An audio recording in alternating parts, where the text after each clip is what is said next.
E chegou a hora de tirar as dúvidas sobre os seus direitos e deveres no mundo virtual. Está no ar o quadro Seu Direito Digital.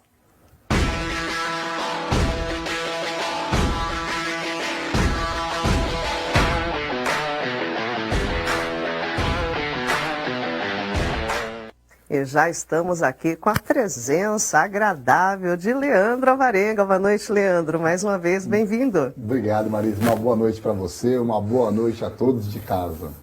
Leandro, hoje nós temos perguntas das pessoas que nos acompanham e mandaram as dúvidas pelas redes sociais, mas duas delas são da mesma pessoa. A primeira delas, aliás, foi enviada pelo Edson Kinoshita. Vamos lá.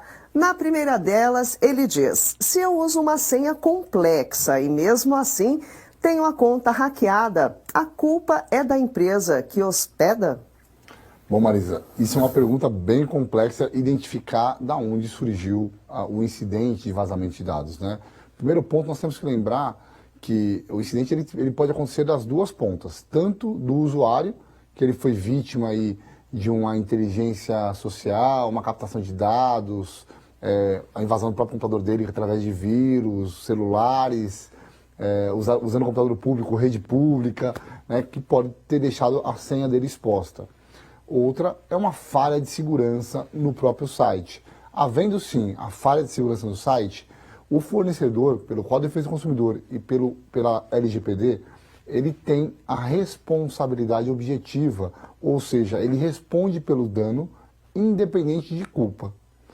Tá? Agora precisa entender o que era esse dano, Marisa, porque em casos de vazamento de dados, a jurisprudência está muito ainda, não está madura, vamos dizer assim. Nós temos tiro para todo lado. Uma boa parte entende, e o Tribunal de Justiça de São Paulo, a grande parte da maioria das decisões estão vindo nesse sentido, que em vazamento de dados, a empresa só responde se houver um dano real. Então o consumidor ele tem que comprovar que aquele fato, aquele incidente, teve nexo causal, ou seja, tem uma ligação com o dano que ele sofreu. Ele não pode simplesmente ir à justiça e falar: olha, eu quero um dano moral porque meus dados foram vazados. Não, se você não sofreu dano, você não vai ter dano moral. Essa está sendo, por enquanto, a doutrina majoritária. Está tendo algumas decisões no sentido de, olha, você não precisa provar nada, o simples fato de ter vazado o dado já gera dano moral. Essa é uma teoria que eles chamam mais protetiva, mas ela traz outros problemas, né? Porque como é que o dano ele pode ser presumido numa situação dessa? Né? O que podem fazer com o seu CPF, só com o seu CPF? Efetivamente pode ter dano, ou pode ser que não tenha acontecido nada, simplesmente ficou exposto e não teve nenhum prejuízo naquela parte. Então nós temos que aguardar. Mas sim, o fornecedor, se for comprovado que o vazamento ocorreu em decorrência de falha de segurança, ou seja, o próprio site permitiu o acesso com senha ou sem senha, às vezes uma configuração equivocada, e gerar dano, você pode ser indenizado. Tá certo, espero que tenha sido respondida. Agora a segunda pergunta, Leandro, ela é curiosa, porque ele pergunta assim: eu recebi uma multa por e-mail, mas não acessei a minha caixa de entrada, e a multa deve ter uma validade. E aí, como que fica? Isso é bem curioso, Marisa. O Brasil está se adaptando às intimações eletrônicas ainda, né? E normalmente os órgãos públicos, como o próprio Departamento de Trânsito, ele pede que o usuário se cadastre e aceite aquele termo. E aí é uma questão: você aceitou aquele termo, ou você aceita as condições dele? Existe uma outra situação também na própria Justiça. As empresas estão se cadastrando desde a época da Covid para receber as citações via e-mail, via postal. E aí ele tem as regras do jogo, né? Como que vai contar o prazo. Então, é aquela situação. Hoje não tem uma regulamentação que todo mundo é obrigado a receber. Mas se você fez a aceitação de receber naquela modalidade, você não pode usar como desculpa que você não abriu. Mesmo porque essas intimações, tanto de multas, no caso de trânsito, quanto de citações, ela vem com uma marcação temporal, que chama carimbo do tempo, né? Então ele avisa na hora que o seu servidor recebeu o e-mail. Então fica registrado que seu servidor recebeu. Seu servidor é como se fosse a sua caixa de correio.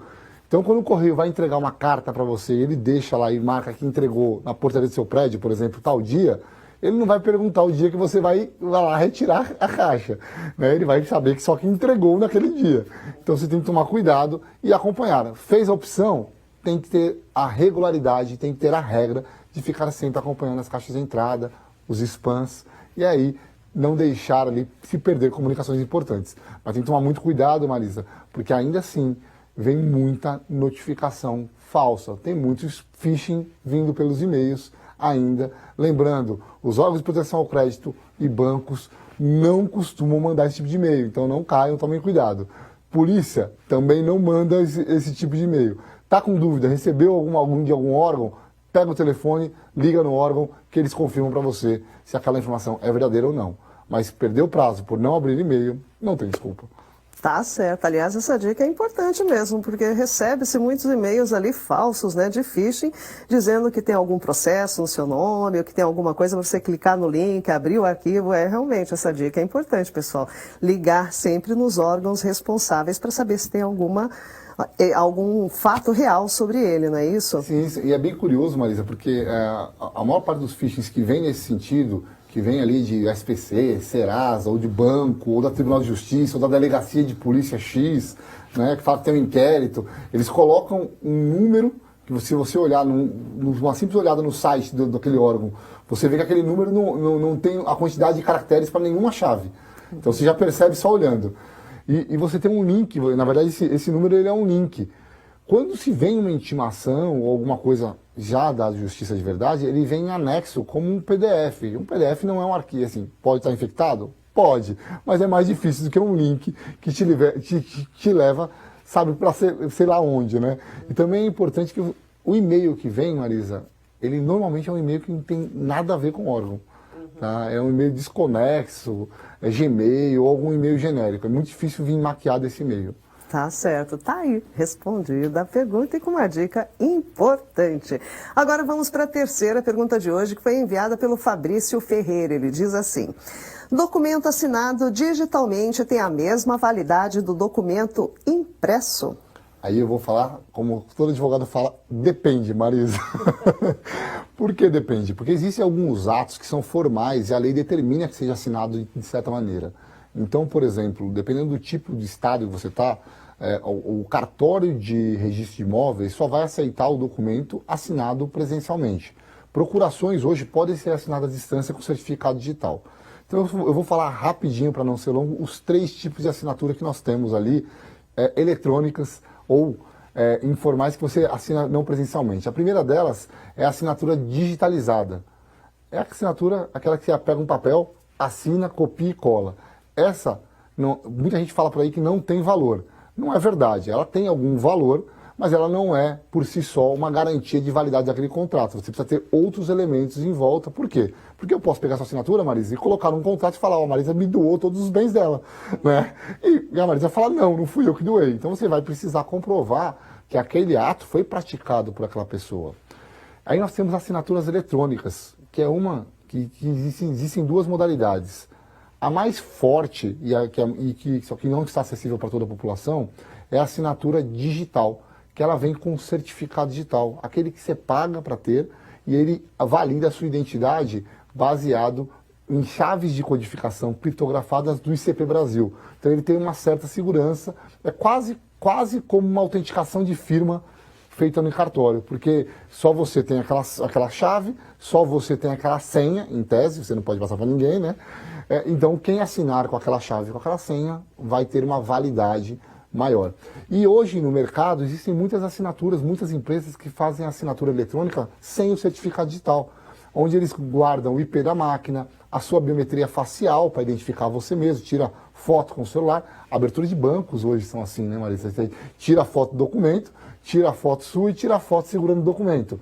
E ele marca a sua geolocalização, o aparelho que foi feito, e isso tem validade legal.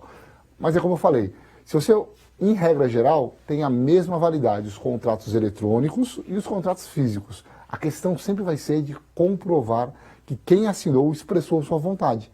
Então, do mesmo jeito que pode haver falsificação de assinatura num contrato físico, pode tentarem usar mecanismos para falsificar uma assinatura eletrônica. Então, o importante é você ter empresas sérias por trás da assinatura eletrônica que tem como comprovar que quem assinou é aquela pessoa mesmo.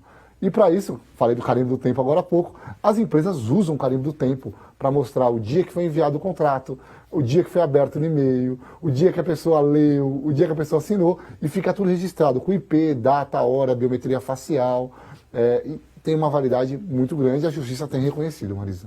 Tá certo, tá aí. Respondida a pergunta? Bom, Leandro, então nos encontramos semana que vem com mais dúvidas, porque as pessoas podem nos enviar pelas redes sociais. Muitíssimo obrigado. Muitíssimo obrigado, Marisa. É sempre um prazer estar aqui. E até a semana que vem. Fiquem com Deus e uma boa noite. Boa noite, Marisa. Boa noite, Leandro.